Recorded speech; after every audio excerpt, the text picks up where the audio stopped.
باركت على إبراهيم وعلى آل إبراهيم إنك حميد مجيد إن الله وملائكته يصلون على النبي يا أيها الذين آمنوا صلوا عليه وسلموا تسليما اللهم صل على سيدنا محمد النبي الأمي وعلى آله وسلموا تسليما السلام عليكم ورحمة الله وبركاته அளவற்ற அருளாளனும் நிகரற்ற அன்புடையோனுமாகிய எல்லாம் அல்ல அல்லாஹ் சுப்ஹானஹு வ தஆலா அவனுடைய மேலான கருணையை கொண்டும் கிருபையை கொண்டும் உங்கள் மத்தியில் பேச வந்திருக்கிறேன். இந்த இடத்தில் இருக்கக்கூடிய அனைத்து இஸ்லாமிய பெரியோர்களுக்கும் சகோதரர்களுக்கும் என்னுடைய சலாமை ஏற்றி வைக்கிறேன். நாம் இந்த இடத்தில் இன்று ஒன்று கூடியிருக்கிறோம் என்றால் இது மேலான அல்லாஹ்வுடைய பொருத்தத்தின் காரணமாகத்தான். நாம் எந்த அளவிற்கு முயற்சி செய்தாலும் தனிப்பட்ட வகையில் நம்முடைய திறமையை கொண்டு நாம் வருவதற்காக உள்ள எல்லா விதமான சூழ்நிலைகளை உண்டாக்கினாலும் அதை நல்ல விதமான முறையில் அமைத்து கொடுக்கக்கூடிய பொறுப்பு இருக்கிறது. அது அல்லாஹ்விடத்தில் இருக்கிறது. முயற்சி செய்வது நம்முடைய கடமையாக இருக்கிறது. அதில் உரிமை இருக்கிறது. அதில் தரக்கூடிய பலன் இருக்கிறது. அது அல்லாஹ்வுடைய உரிமையாக இருக்கிறது. அந்த அடிப்படையில் நாம் இங்கு ஒன்று சேர்ந்திருக்கிறோம். இங்கு ஒன்று சேர்ந்திருக்கக்கூடிய நாம் அனைவரும் ஒரே ஒரு உறவின் காரணமாகத்தான் ஒன்று சேர்ந்திருக்கிறோம். அந்த உறவுதான் லா இலாஹ இல்லல்லாஹ் முஹம்மதுர் ரசூலுல்லாஹ் என்ற ஒரு கலிமாவின் அடிப்படையில் தான் நாம் எல்லோரும் ஒன்று சேர்ந்திருக்கின்றோம். இதை தவிர்த்து வேற எந்த விதமான தொடர்புகளோடு சேர்ந்திருக்கிறோம் என்றால் ஆணித்தரமான முக்கியமானது இதுவாகத்தான் இருக்கிறது. ஆக நமக்குள் கொடுக்கல் வாங்கலோ சொந்தங்களை பற்றி பேசுவதற்காகவோ இருக்கக்கூடிய வியாபாரங்களை பற்றி நாம் ஒருவருக்கொருவர் டிஸ்கஸ் பண்றதற்காகவோ இந்த மஜ்லிஸ் கூடவில்லை. இந்த மஜ்லிஸ் இருக்கிறதே இது அல்லாஹ்வுடைய பொருத்தத்திற்கு உகந்த மஜ்லிஸாக இருக்கிறது. இருப்பதற்காக வேண்டி துவா செய்கிறோம்.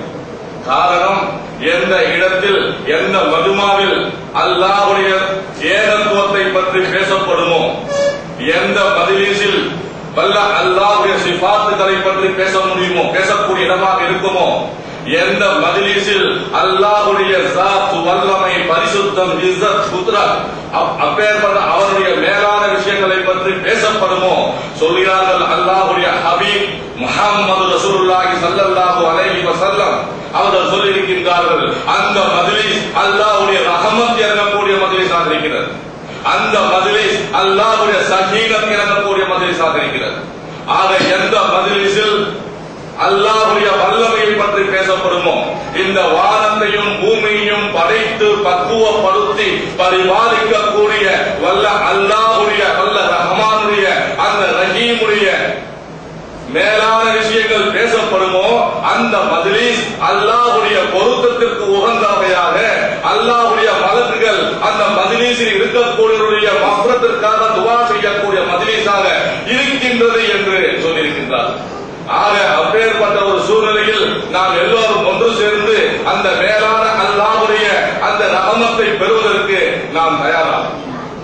அதற்காக தான் ஒன்று சேர்ந்திருக்கிறோம். அல்ஹம்துலில்லாஹ். உங்கள் மத்தியில் ஒரு சில விஷயங்களை, என்னுடைய தனிப்பட்ட விஷயங்களையும் இந்த இஸ்லாம் மார்க்கத்தினுடைய மிக மேன்மையான மகத்துவமான விஷயங்களை அல்லாஹ் தஆலா என்னுடைய அறிவில் எந்த அளவிற்கு செலுத்தியிருப்பானோ அந்த அளவிற்கு உங்கள் மத்தியில் பேசுகின்றேன். காரணம், ரப்பி ஜித்னி இல்மா. அல்லாஹ் சுப்ஹானஹு வ தஆலா ஆதம் அலைஹி வஸலாத்து வஸலாம் அவர்களை இந்த சொர்க்கத்தில் அவர்களை படைக்கும் போது கருப்பு நிற மண்ணை கொண்டு அவர்களை படைக்கக்கூடிய நேரத்தில், அவர்களுக்கு ரூஹ் கொடுத்து அவர்களை எழுப்பக்கூடிய நேரத்தில் அவர்கள் சொன்ன முதல் வார்த்தையாக இருக்கிறது அல்ஹம்துலில்லாஹ்.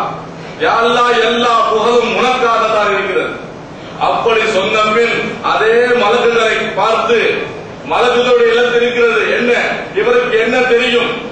படைக்கப்பட்ட இந்த ஆதம் அலைஹிஸ்ஸலாத்து வஸலாம் எதற்காக படைக்கப்பட்டிருக்கிறது? இவர்களை கொண்டு என்ன ஆகப் போகிறது?